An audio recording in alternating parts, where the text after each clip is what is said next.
Hello, everyone, and welcome to the Sustainable Finance Podcast. My name is Paul Ellis, and I'm your host for these programs about developments in this fast-growing industry.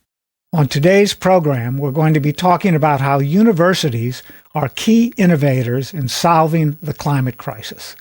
And at the same time, as we read in the news, they're dealing with tremendous uncertainty regarding federal government funding.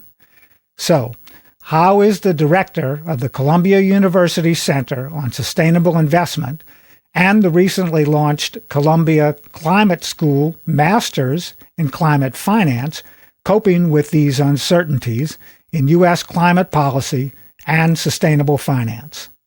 What about the volatility in career opportunities that graduates of these programs will face during the next 4 years?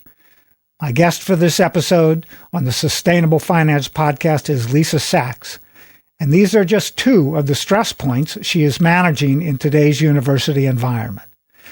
Lisa is also an associate professor of professional practice at the Columbia Climate School, where climate science and climate change are engaged in the 21st century's existential challenge for supremacy. Hello, Lisa, and welcome to the Sustainable Finance Podcast. Thank you so much, Paul. It's really a pleasure to be with you. Yes, we're very excited about this program today, and we're going to jump right into our questions, starting out with, in the past several months, many of the climate alliances around the world have dismantled. The U.S. has pulled out of the Paris Agreement and the Network for Greening the Financial System.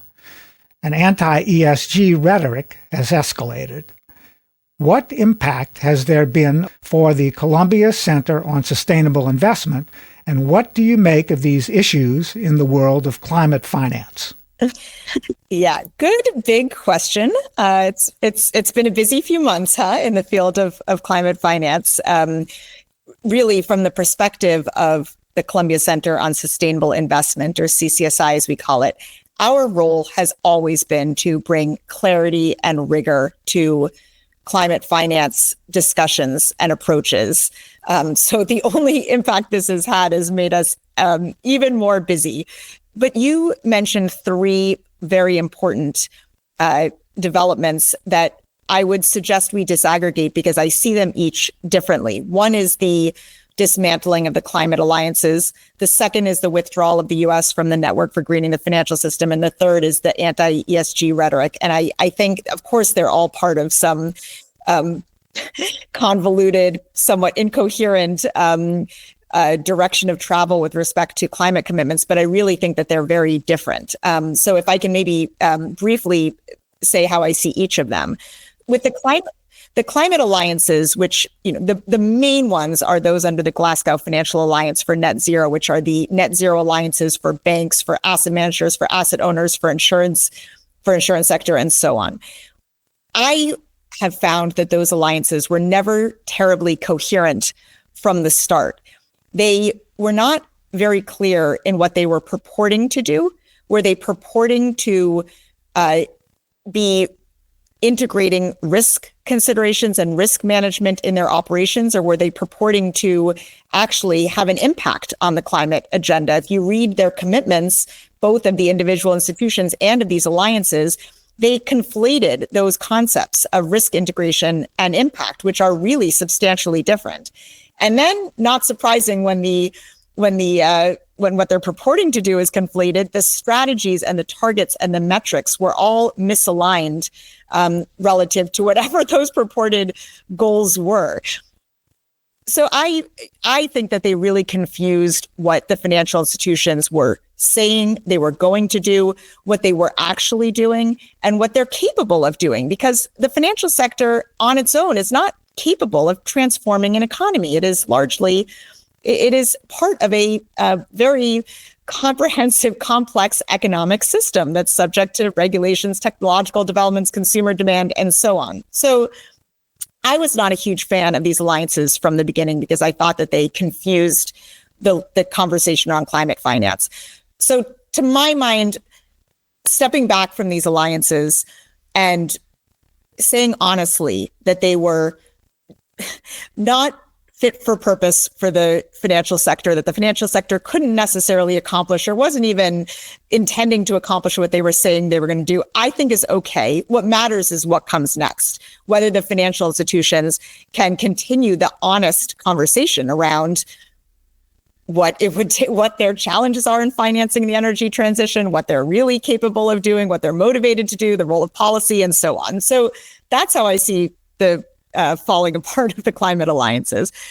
The Network for Greening the Financial System is different, actually, because it is mainly an information sharing network among central banks and financial regulators. It is not actually a network that purports to achieve any particular outcome. It is meant to support distinct central banks and financial regulators around the world to understand how climate risks and climate impacts and climate imperatives affect their individual mandates.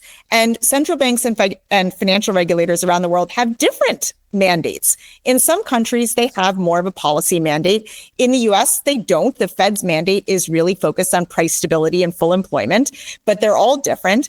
But even with respect to the Fed's mandate on price stability and full employment, 100%, you can quote me here, the climate will have important impacts on the Fed's oversight of price stability and full employment, or it should. It will have impacts on price stability and full employment. So for the Fed to fulfill its own statutory mandate, it will have to understand the impacts of climate on the economy. And so to pull out of an information network, an information sharing network, is just silly in my view. They will have to deal with these risks, and to the extent that they don't, or they don't have the cutting edge information, it is to the detriment of the US and the US economy.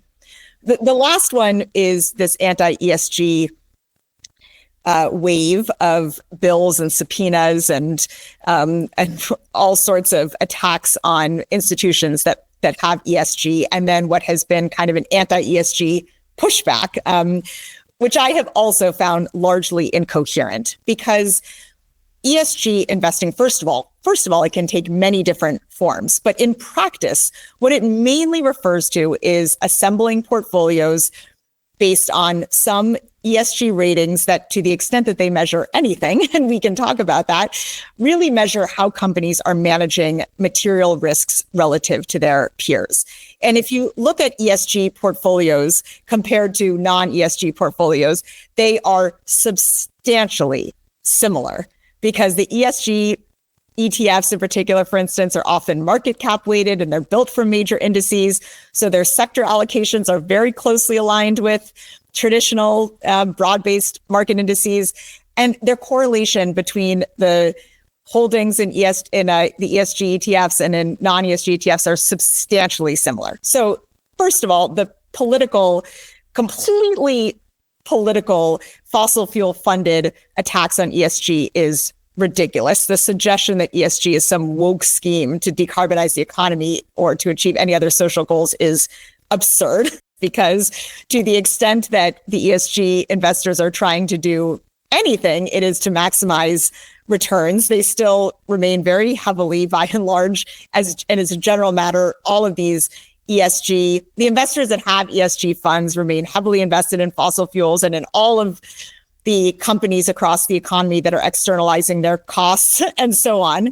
And by the way, even if they wanted to achieve any social outcome, these investors don't even really have the tools to do that. So the whole attack is totally politically motivated.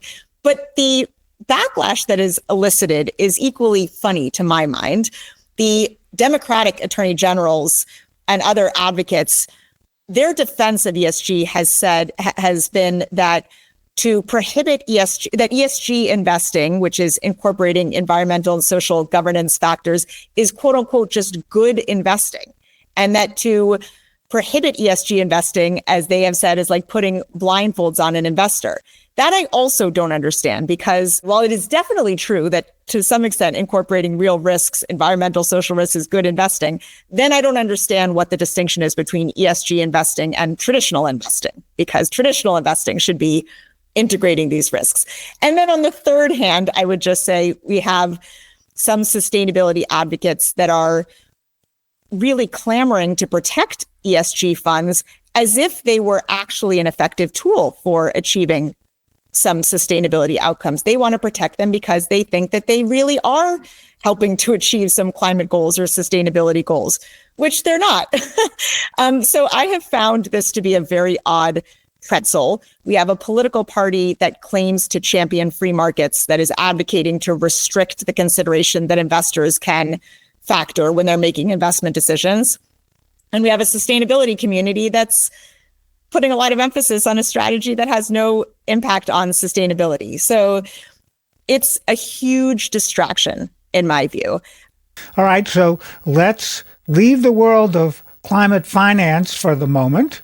Well, not completely, because we now want to talk about the new master's degree program in climate finance that Columbia Climate School has recently launched.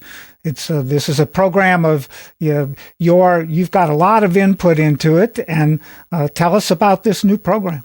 Yeah, I'm very excited about this new program. I'll be directing it. We've just launched it. We have extraordinary interest, and we'll be welcoming our first class this fall. So I'm absolutely delighted. It is a one-year master's program offered by Columbia Climate School, but in collaboration with Columbia Business School. And the core courses and the electives are split between those schools. So the students will be getting the best of the climate science and trajectories and understandings of risks and opportunities from the climate school, and then the best of the financial tools from the business school, which I think is extraordinary. It covers two dimensions of climate finance. One is that climate change has undoubtedly a major impact on financial markets, on financial institutions, and on businesses who will need new approaches to thinking about risk and opportunity. Irrespective of the politics, that is necessarily true. There are risks and there are new opportunities with the changing climate domestically and globally, and financial institutions and businesses are striving to understand those. And then, of course, we have the mounting effects of climate change on the planet. And those require new financial tools. And so this program will address both. Students will have a robust understanding of the climate science, mitigation pathways, adaptation, and how markets work, and the different financial tools, and so on. And I think that these graduates will be absolutely uniquely suited for leadership positions across the public and private sectors, as all organizations are trying to navigate this intersection in a more rigorous way. Great. So we can look forward to those graduates coming into the world of sustainable finance and absolutely and capital management across the economy in the next few years. That's great. Now, what approaches are you working on right now to increase capital flows and scaling of blended finance in the emerging markets? That's one of the big concerns that many people in the world of sustainable investing have at the moment. Absolutely. And I will say that this has been a personal interest of mine, because some of the greatest climate vulnerability and the greatest climate impacts are disproportionately affecting those in emerging markets. But also they are receiving so little of the investments and the finance in the energy transition. There's a total mismatch. At COP29, there was a commitment of the member states they committed some small amount, $300 billion of climate finance from all sorts of public and private sources, but with a very vague commitment that $300 billion would be used to scale 1.3 trillion of private finance into emerging markets, but with no recognition of the structural constraints of why that has been so hard in the past, or how actually they would accomplish that going forward. So this has been a major focus of mine. And by the way, not only is it a real challenge, but it is a massive untapped opportunity, because these are huge growth markets for the future. Developing countries have the greatest growth potential under the right framework and with the right access to affordable finance. So the question is, what have been the challenges and how can we address those? That we do a lot of research on that at our center. I would say that there are many structural barriers that limit financial flows to developing countries. one thing that your listeners should know is that not a single low-income country is deemed creditworthy by the main credit rating agencies. The methodologies are not actually at all looking at future prospects and so on. They're very backward. They're decidedly backward, definitionally backward looking, but they also include metrics like GDP per capita and population. So with heavy weighting, by the way, especially the GDP per capita, which comes in multiple ways. So a small, poor country has zero chance of getting a creditworthy score from the three main credit rating agencies, S&P, Moody's, and Fitch. There are also other structural issues like that developing countries face huge currency risks. They're mainly borrowing in foreign currencies. Developed countries have currency swaps if they're an ally of the US or with the IMF, but developing countries do not. So there are these, and there are other factors that lead to a very high cost of capital for developing countries. So they cannot access affordable finance. That's true at the project level, because project levels are, the ratings of project levels are usually limited by the sovereign rating ceiling. So it's a huge issue. The last issue I would just say is that most of the investments that are needed require long-term patient capital. We're building infrastructure systems, and they will have massive returns over a generation, especially if we invest in education and the rest of the productive economy in developing countries. But they need long-term patient capital. And most of the financing for developing countries is high cost and short-term, which leads to major liquidity constraints and then defaults, and then their ratings are downgraded and so on. So we are basically trying to look at this, to approach this in two ways, if I could simplify. One is to better understand and address these structural barriers, which need to be addressed at a institutional level. How do you support countries more generally to access or in the systems that are so biased against developing countries to allow for more patient, long-term, affordable finance? But the second is that to the extent that there remain either high perceived risks or real risks, how can we de-risk those investments using innovative financial products or tools or guarantees and so on? There's an emergent, but often discussed, there's a kind of exciting but still emergent field of blended finance, which covers many different types of public and private financing, whether it's through guarantees or some concessional base or even just co-investing and so on, that are trying to scale more private capital, but those are hard to scale. All right, thank you. That's a good explanation, and I completely agree with your perspective around how we should be working more carefully and clearly to support the developing economies, which is, as you suggested, where the greatest opportunities are. Now, the United States is retreating from climate commitments and financing of clean energy. From your perspective, how are students and faculty at the Columbia Climate School managing the current uncertainties related to career opportunities and their desire to make positive contributions to climate adaptation and resilience? Yeah, well, it's definitely been a whirlwind, especially for the past 2 months, maybe even the past week, especially. But what I will say with absolute confidence is that the climate agenda is not going anywhere. At an institutional level, with the financial sector, with businesses, with real estate, with mortgages, with insurance, all of these sectors are critically grappling with both the risk and opportunity of the very real climate effects. That's just domestically. So, and the uncertainty and the incoherence of policy is not helping that. It's not helping our own domestic stakeholders and our financial sector constituents who recognize that there are real implications of climate, again, both risk and opportunity. And in the face of tremendous uncertainty and incoherence, it's causing a lot of damage to the sector. But I don't think, I'm confident, I know for sure that at an institutional level, within financial institutions and businesses and insurance and state policymakers and so on, there remains a real need for practitioners who really understand the integration of and the intersection of climate and finance.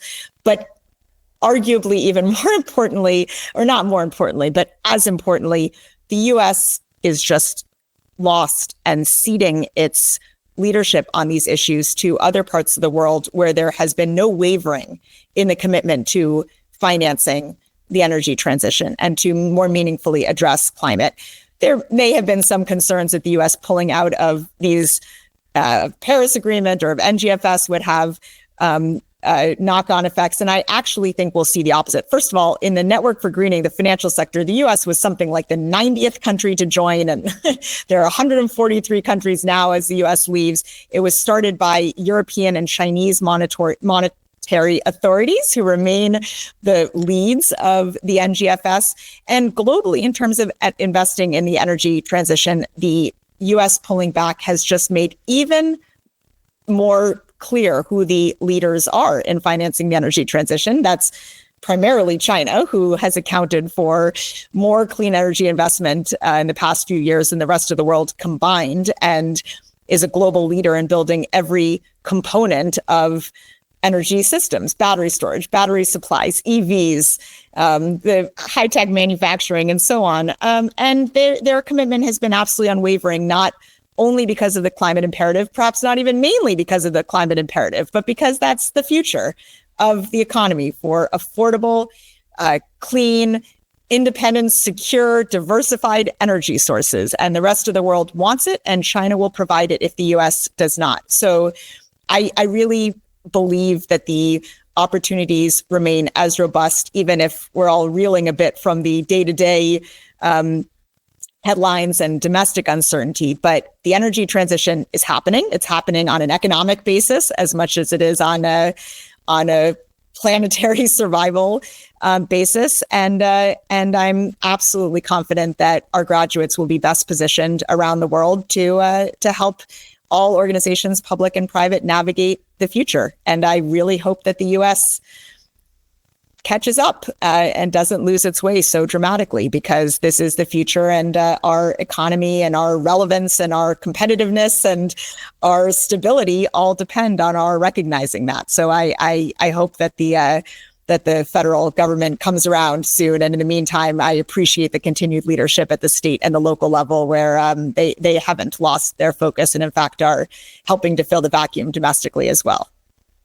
Yes, I was reading an article over the weekend about the explosion in growth of the two-wheeled EV mobility universe. It's growing most rapidly, of course, in China, as you suggested, but also very fast in the EU as well. And of course, we're in large urban areas. This is one of the ways that we're dealing with some of the climate risk issues around carbon pollution and health issues and that sort of thing. So thanks for bringing all of these subjects to our followers, Lisa.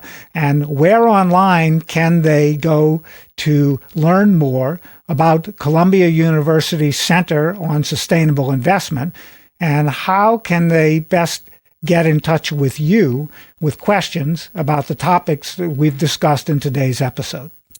Well, first, let me thank you again for your leadership in educating the public about these issues, because frankly, it is a confused landscape out there. And the more that we all understand the issues, the direction of travel, and that we can think critically about the headlines and the narratives, the more prepared we'll be to navigate at an individual level, institutional level, and societal level the years ahead. So thank you for what you're doing and for letting me be a part of this show.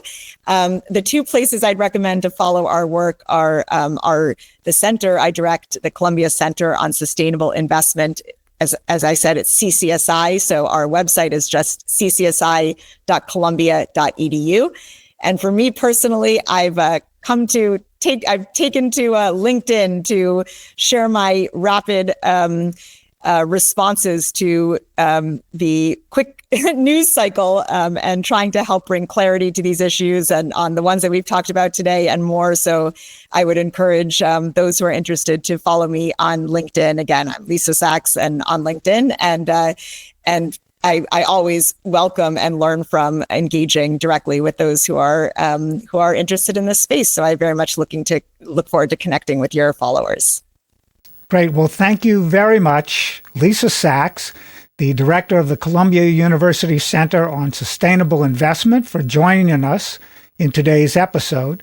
And followers of the Sustainable Finance Podcast can join me again next week for another episode. I'm Paul Ellis, and this is the Sustainable Finance Podcast.